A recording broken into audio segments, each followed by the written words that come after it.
สวัสดีพ่อแม่พี่น้องป้องปายเบิร์ดสุขุสุคนเนาะมื้อนี้บ่พรสิมารีวิวเนาะรีวิวเพิ่นที่เคยอยู่ตั้งแต่น้อยๆจนใหญ่เนาะพ่อแม่พี่น้องนี่เนาะสภาพเพิ่นก็เก่าแห้งแล้วพ่อแม่พี่น้องเอ้ยบ่ได้มีไผอยู่ตอนนี้พ่อแม่พี่น้องเอ้ยนี่บ่พรสิมาพาขึ้นเบิ่งข้างบนเนาะนี่แหละพ่อแม่พี่น้องเอ้ยเพิ่นที่บ่พรอยู่ตั้งแต่มีตาโทษนายโทษพ่อแม่เนาะแล้วก็เพิ่นก็ได้เสียหมดแล้วเนาะพ่อแม่พี่น้องนี่แหละนี่คือข้างบนเนาะพ่อแม่พี่น้องเนาะนี่ข้างบนก็เก่าโทรมแห้งแล้วบุ้ยเพิ่นอยู่เนาะเพิ่นอยู่แต่ว่าเพิ่นก็ไปเฮ็ดงานอยู่ไทยพ่อแม่พี่น้องเลย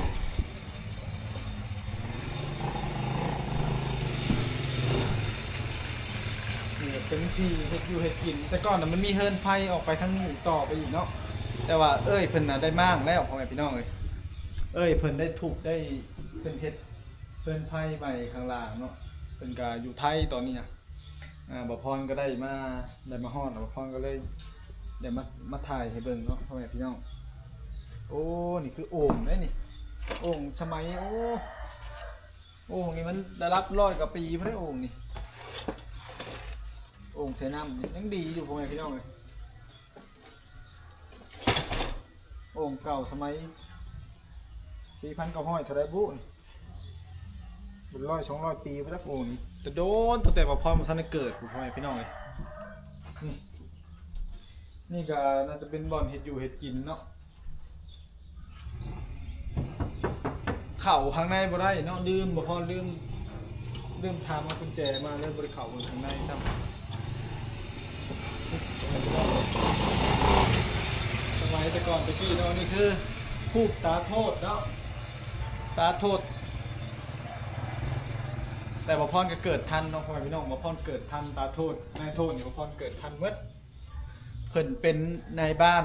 สมัยก่อนเนาะเพิ่นเป็นนายบอกในบ้านเนาะสมัยนั้นก็ครอบครัวก็ถือว่าสมบูรณ์เติบหนึ่งในหมู่บ้านเลยพ่อแม่พี่น้องเอ้ยแต่ก็คือว่าคนทางมันก็มีส่งชีวิตดีและบ่ดีเนาะนี่โอ้บ่พรเข้าเบิ่งข้างในบ่ได้ซ้ำนี่บ่พรเข้าเบิ่งข้างในบ่ได้ซ้ำแต่ก่อนนี่บ่พรนอนห้องนี่แหละนอนห้องนี่อย่ามองนี่ก็เป็นมองตาโทษเพิ่นนั่งเล่นนั่งหยังแต่ก่อนเพิ่นสินั่งสูบยาอยู่นี่แหละพ่อแม่พี่น้องเอ้ยนั่งสูบยาสูบบุหรี่อยู่นี่แหละบ่พรเกิดทันพ่อแม่พี่น้องเอ้ยนี่เนาะอันนี้ก็คือเฮือนเก่าสมัยโอ้100 กว่าปี200 ปีแล้วบ่จักพ่อแม่พี่น้องเฮือนนี่ตะดนเลยตั้งแต่สมัยยุคสงครามพุ่นบ่จักอันนี้เฮือนหลังนี่ได้เพราะว่ามันเป็นเฮือนใหญ่เนาะสมัยก่อนก็ใหญ่เติบหนึ่งแล้วซ้ำนี้เนาะพ่อแม่พี่น้องเนาะเฮือน4-5 ห้องถือว่าใหญ่ได้ถ้าย้อนไป100 ปีหรือว่า70-80 ปีแต่ก่อนนี่สภาพก็ยังอยู่ได้พ่อแม่พี่น้องเลยเพราะว่าไม้มันดีเนาะไม้สมัยก่อนนี่ไม้ยังดีอยู่ได้นี่เพิ่นเอาแต่ไม้ดีๆเฮ็ดแล้วก็ไม้บ่ได้กบบ่ได้ดัดแปลงหยังคือมาตีเฮ็ดเฮือนโลดเนาะคือว่าก็ยังใช้ได้อยู่โอ้มึงในบันไดพ่อแม่พี่น้องเอ้ยบันไดเพิ่นกับโพเพิ่นบ่ดูแลปะเนาะคันดูแลดีๆมันก็ยังดีอยู่เฮือนหลังนี่นะนี่ลูกตอกลูกติ่งไปหมดเลยลูกแม่คันไดนี่ไปหมดเพิ่นบ่ซ่อมบ่แปลงเนาะปล่อยตามสภาพเนาะผัวเพิ่นก็บ่เฮ็ดบ่เบิ่งเนาะมันก็เลยเฮ็ดให้มันโชมแห้งเนาะทุกคนความจริงเฮือนนี่สภาพมันยังดีอยู่ได้เห็นบ่นี่ไม้ยังดีๆอยู่สามารถเอามากบมันยังได้เลยนี่ไม้เป็นตีใช้ไม้แต่ก่อนนี่ไม้ดีได้พ่อพี่น้องเห็นบ่นี่ไม้ดีคือว่านี่แต่ก่อนนี่มันมีเฮือนไฟอยู่นี่เนาะแต่ว่าเพิ่นได้มากแล้วเพิ่นก็อยากได้เนาะเพิ่นก็อยากเฮ็ดใหม่จึงว่าเฮือนมันเสื่อมโทรมหลายแล้วพ่อแม่พี่น้องเฮือนไฟเพิ่นกำลังสิเฮ็ดเนาะเพิ่นเฮ็ดงานอยู่ไทยเนาะตอนนี้ก็ป้าให้อยู่เนาะพ่อแม่พี่น้องเด้วัดบ่พรวัดอยู่หมู่บ้านนี่เนาะสิพาเข้าไปข้างในเด้อทุกคน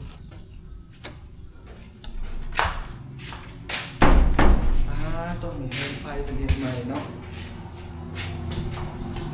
สาไปเลย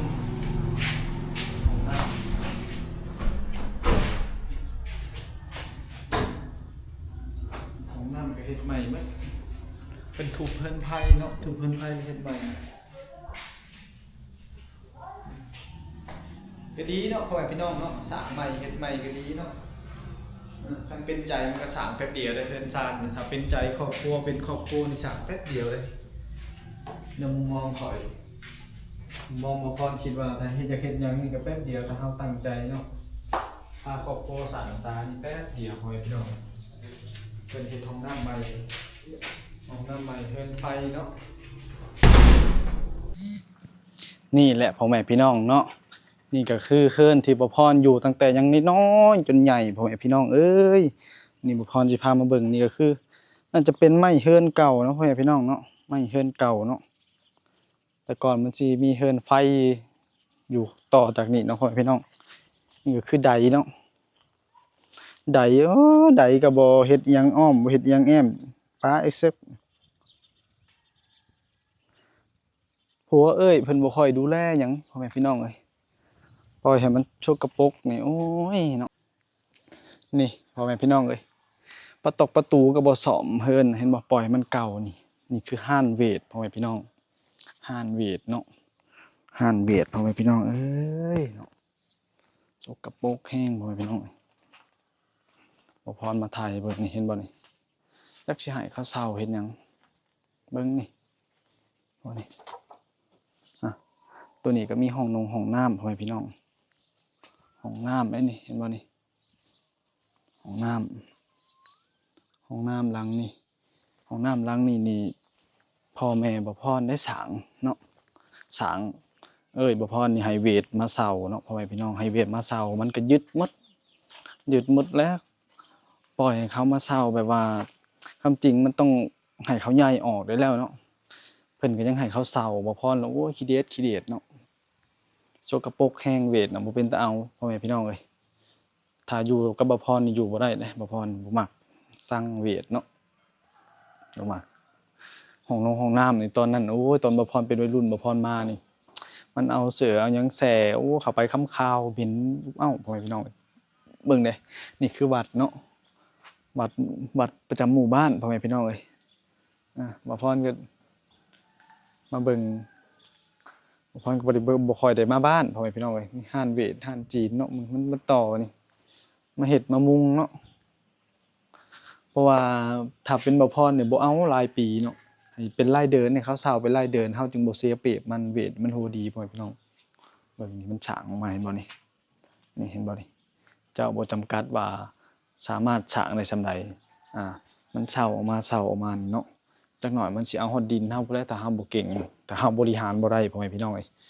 นี่แหละบ่พรก็บอกแล้วบอกว่าให้เขาย้ายออกแม่เนาะถึงบ่พรสิบ่อยู่นี่บ่พรก็บ่มักมาแล้วมันแบบมันมีคนอื่นอยู่ในดินในดอนเฮาบ่มักนะเนาะค่าน้ำค่าไฟนี่สิแพงสิหยังก็คนเฮาถ้าเป็นครอบครัวมันก็ดูแลมันก็ใช้จ่ายมันต้องได้พ่อแม่พี่น้องเนาะนี่ค่าไฟเนาะค่าไฟสิแพงจำได้ถ้าเป็นเฮานี่ถ้าเฮาใส่ใจบริหารชีวิตครอบครัวนี่มันก็อยู่ได้อยู่แล้วพ่อแม่พี่น้องเอ้ยมันสิยากจังเนาะพ่อแม่พี่น้องเนาะของพอส่ำนี้คนเฮาถ้าใส่ใจนะอันนี้มาเฮินโอ้ยเนาะเฮินเก่าก็แม่นอยู่แต่ว่าถ้าเฮาใส่ใจดูแลความสะอาดมันก็เอาอยู่เอาได้เนาะทุกคนมันก็เป็นตาอยู่นะคือว่าแล้วโพลาวก็บ่ค่อยเป็นใจเนาะโพเอ้ยข่อยนะบ่ค่อยเป็นใจกินแต่ยาเนาะบ่ใส่ใจยังลูกก็บ่เฮ็ดบ่ดูแลเนาะให้หน้าตากล้าก็บ่เฮ็ดเนาะลงไปไทยแหละบ่พรมาเห็นก็บ่พรก็คิดนะทุกคนคิดใช่อดีตที่เฮาเคยอยู่นำปู่ย่าตายายมันเป็นตาอยู่นะพอมาตกมาให้เอ้ยให้อ้ายดูแลมันก็แบบจักแบบใดเนี่ยปล่อยให้เวทให้หยังมาเซาให้หยังโอ้บันไดเฮินก็บ่ซ่อมบ่แปลงหักพังทลายไปหมดเลยโอ้ยถ้าให้ถือบ่พรถ้าบ่พรอยู่นี่โอ้ยแม่นอยู่เฮินเก่าแต่ว่าถ้าเฮาดูแลดีมันก็ช่วยซัปพอร์ตเฮาเนาะเฮินชาติมันบ่เป็นสิ่งที่จำเป็นอิหยังมากมายขอเพียงแต่ซำนี้มันก็ยังแน่นหนาอยู่เนาะขอเพียงแต่เฮาดูแลความสะอาดเรียบร้อยแล้วก็เฮาหาเงินหาคำเก็บเนาะสบายเนาะเพราะว่านี่ก็พ่อแม่เพิ่นก็สร้างให้แล้วบ่ว่าจะเป็นน้ำเป็นห้องน้ำอีหยังมีให้หมดให้หน้าตากล้าขอเพียงแต่เฮาใส่ใจแล้วก็เป็นครอบครัวแล้วหาเงินเก็บหาเงินกินแค่นั้นเนาะ เฮือนนี่ถ้ามันเก่าก็จังเฮาเก็บเงินมันอยู่ได้หลายปีพ่อแม่พี่น้องเอ้ยถ้าเฮาใส่ใจเนาะแล้วเฮาก็สร้างใหม่เนาะคือบ่พรนี่บ่พรไปเอาเมียนี่บ่พรก็สร้างใหม่เบิดเลยบ่ได้มีแบบนี้แต่บ่พรก็บ่ย้านเนาะถ้าร่างกายอยู่ดีมีแรงนี่บ่ได้ย้านเฮ็ดเทินเฮ็ดชานเนาะเฮ็ดน้อยเฮ็ดใหญ่บ่เป็นหยังแต่ว่าอ่าก็น่าจะไปได้อยู่เนาะนั่นแหละแต่คือในนี่เนี่ยโอ้ยถ้าบ่พรมีส่ำนี้แล้วสบายแล้วน้ำนิ่มอิหยังก็บ่ต้องสรรหาเนาะพ่อแม่เฮ็ดไว้ให้เบิดเลยแต่ว่าพ่อแม่บ่พรก็เสียมาแล้วพ่อแม่พี่น้องเอ้ยนี่ก็เฮือนเก่าตั้งแต่ปู่โทษโอ้เฮือนหลังนี่100กว่าปีแล้วบ่จังมันเก่าแฮงแล้วแต่ว่าก็ยังแน่นหนาอยู่เด้พ่อแม่พี่น้องเอ้ยนี่ประตูนี่เฮาสามารถซ่อมได้เนาะซ่อมได้บันไดนี่ซ่อมได้เพราะว่ามะอ่าเฮือนนี่มันยังแน่นหนาอยู่มันยังแน่นอยู่มันแน่นยังดีอยู่เนาะพ่อแม่พี่น้องนั่นแหละคลิปนี้ก็บ่มีหยังหลายพ่อแม่พี่น้องเอ้ยมาพามาเบิ่งเฮือนเก่าเนาะพามาเบิ่งเฮือนเก่าที่ว่าบ่พรเคยอยู่เนาะผู้ใดเข้ามาก็ฝากกดใจฝากเป็นกำลังใจให้บ่พรนี่เด้อเดี๋ยวบ่พรสิลงไทยแล้วพ่อแม่พี่น้องเอ้ยถ้าคลิปหน้าบ่พรสิมาเว้าเนาะว่าบ่พรกำลังเฮ็ดหยังอยู่ตอนนี้เนาะพ่อแม่พี่น้อง